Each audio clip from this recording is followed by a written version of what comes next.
Bonjour à tous ceux qui sont là ce matin pour vivre ce petit Bible and Coffee. Très heureux de vous retrouver. On est déjà jeudi 23 avril. Pour ceux qui perdent la notion des jours et des dates, c'est bien des fois de se le rappeler. Bon café à tous ceux qui sont là pour ce petit moment. J'espère que vous avez bien dormi, que vous avez une bonne journée hier. Dès que le soleil est là, ça change pas mal les choses avec les enfants et tout. C'est vraiment chouette. Voilà, bienvenue à tous ceux qui arrivent. Trop cool de vous retrouver. Je suis super réveillé ce matin parce que ma femme a dû se réveiller aussi.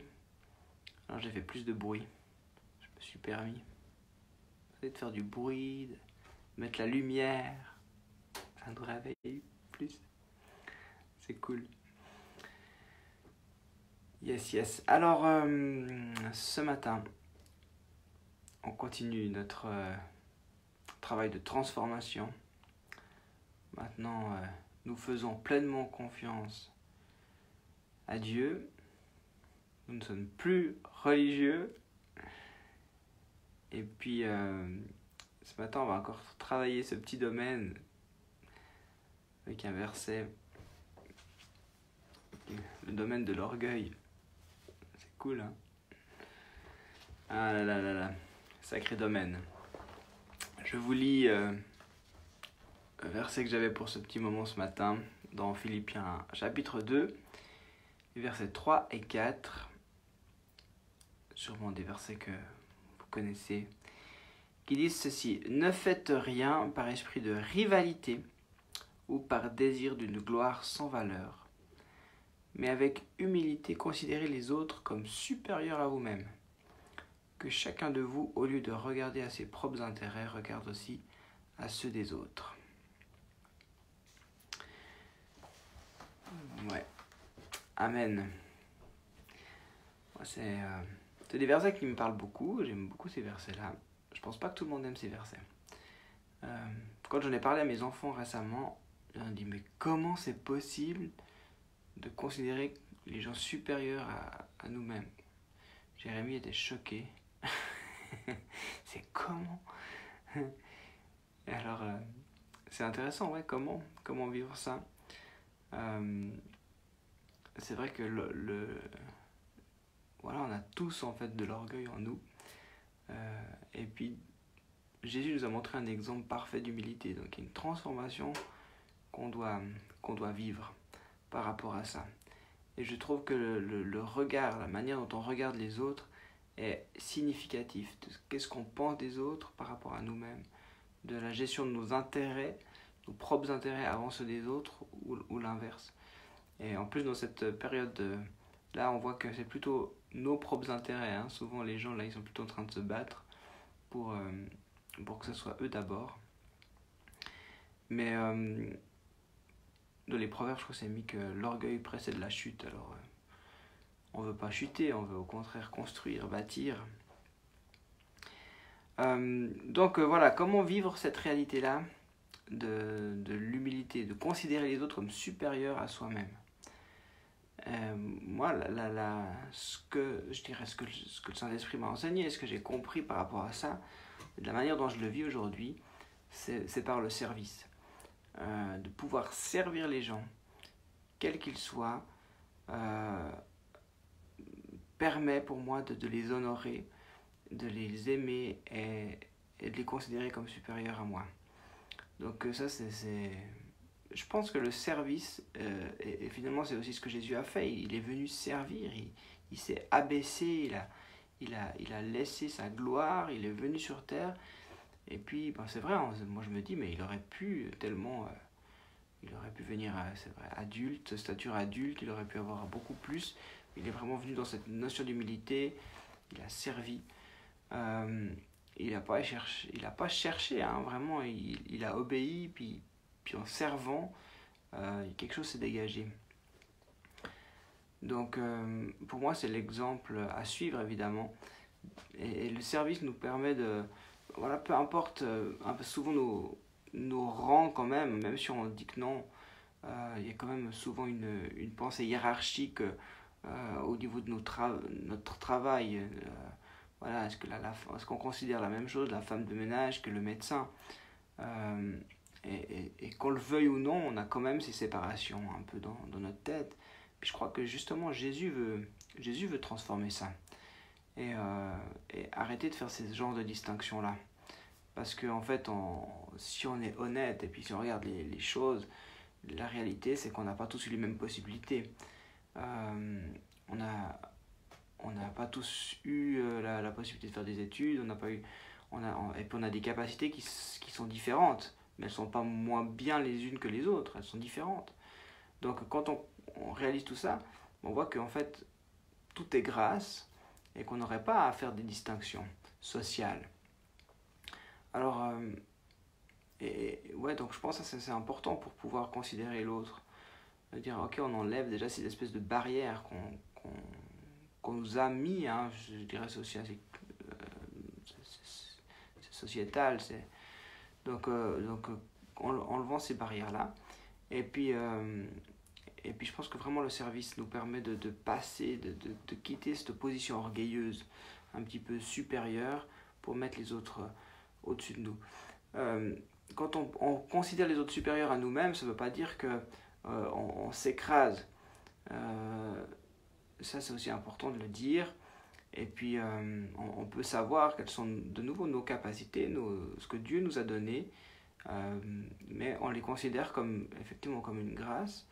Et puis ça ne nous empêche pas du tout de servir les autres. Pas du tout.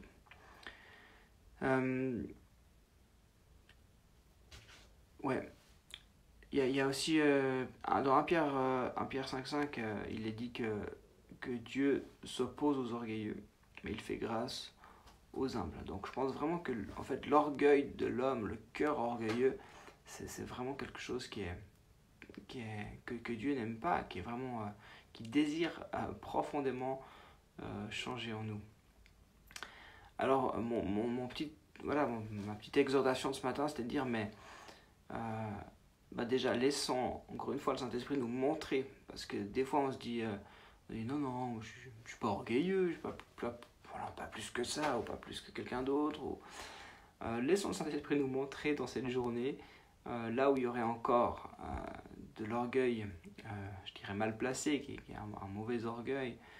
On peut avoir une orgueil, fierté, on peut avoir une certaine fierté qui n'est pas mauvaise en soi.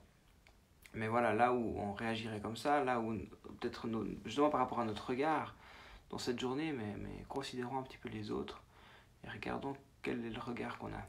Ah oui, ce que j'avais encore envie de vous dire, c'est quand je considère en fait les autres supérieurs à moi-même, ça change tellement de choses que même au niveau des conflits, où on peut être énervé contre quelqu'un, mais si vous le considérez comme supérieur à vous-même,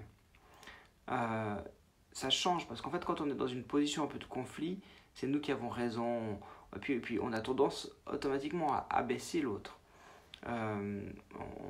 Voilà, quelque part on mérite mieux, on vaut mieux que ça, qu'est-ce qui se permet de me dire ça, etc. Et puis quand on met l'autre supérieur à nous-mêmes, ça change, ça change, on dit pas la même chose, on pense pas la même chose, et puis ça apaise pas mal. Donc voilà, je me disais même dans ce genre de situation-là, de vraiment considérer les uns les autres comme supérieurs à nous-mêmes. Donc voilà, j'ai perdu le fil. Mais enfin, vous avez compris. Oui, donc mon désir dans cette journée, mon encouragement, c'était de se laisser justement transformer, que le Saint-Esprit puisse nous montrer. Hein, donc c'est à nous de lui donner à quelque part le oui. Hein, dans tout ce processus de transformation, c'est à nous de dire, ok Saint-Esprit, montre-moi, oui, je suis prêt. Je suis prêt à être transformé. Parle-moi sur ce domaine-là dans ma vie. Et puis il va le faire. Il va le faire évidemment. Donc laissons-le nous parler, puis peut-être cherchons à servir dans cette journée. Qui puis-je servir? Ce sera peut-être justement vous qui partez au travail, vous êtes là debout. Voilà, qui vais-je pouvoir servir aujourd'hui avec cette humilité pour honorer l'autre et puis le considérer comme supérieur à moi-même. Ok. Donc c'est bon d'avoir une bonne confiance en soi, puis je crois que c'est important qu'elle soit bien bâtie, mais ça ne nous empêche absolument pas. Au contraire, ça nous permet même d'être libérés de tout orgueil. Quand on est bien dans nos baskets, on peut justement se libérer de cela, et puis on n'a rien besoin de prouver, on n'a pas besoin de se considérer mieux que les autres. On peut être juste soi-même, et puis honorer, aimer, et considérer les autres supérieurs à soi, sans que ce soit un problème. Donc que le Saint-Esprit puisse agir dans ces domaines-là. Voilà, c'était mon exhortation d'aujourd'hui. J'espère que vous aurez une super journée. Et puis elle s'annonce très belle. Donc c'est cool. Alors je vais prier avec vous. Merci Jésus encore de faire ton œuvre en nous, de continuer ton œuvre de transformation par ton esprit. Merci pour l'exemple que tu es. Tu as laissé ta gloire dans le ciel pour venir vers nous. Puis tu es venu nous servir, toi qui es tellement au-delà, tellement plus grand. Tu as fait ce choix-là. Merci pour cet acte d'humilité. Seigneur, à notre tour, on veut lâcher tout orgueil. Viens transformer nos cœurs qui sont orgueilleux pour pouvoir être libres et accepter vraiment d'être humble, de servir les autres plutôt que de chercher à être servi, pouvoir honorer les autres, les considérer comme au-dessus de nous, comme chaque personne autour de nous, tu l'as aimé, tu l'as créé, tu as mis un potentiel magnifique. C'est-à-dire que nous puissions voir ça et que réaliser que ce que nous avons, ce que nous sommes aujourd'hui, c'est juste par ta grâce. On n'a pas de mérite, mais c'est tes mérites à toi. Donc merci de remettre les bonnes choses en perspective dans cette journée. Je prie aussi que tu nous donnes des occasions d'aimer et de servir les autres, quel que soit justement ces espèces de classes sociales qui sont encore bien présentes en fait dans notre société. On prie que nous puissions nous aussi, que tu puisses renverser ça dans notre esprit et que nous puissions faire aucune distinction là, dans le nom de Jésus. Amen. Amen. Amen, amen. Alors, je vous souhaite une excellente journée. À vous, à vos familles, à vous qui êtes tout seuls, plein de courage. Il est avec nous et puis il prend soin de vous. Soyez bénis. À demain. Ciao, ciao.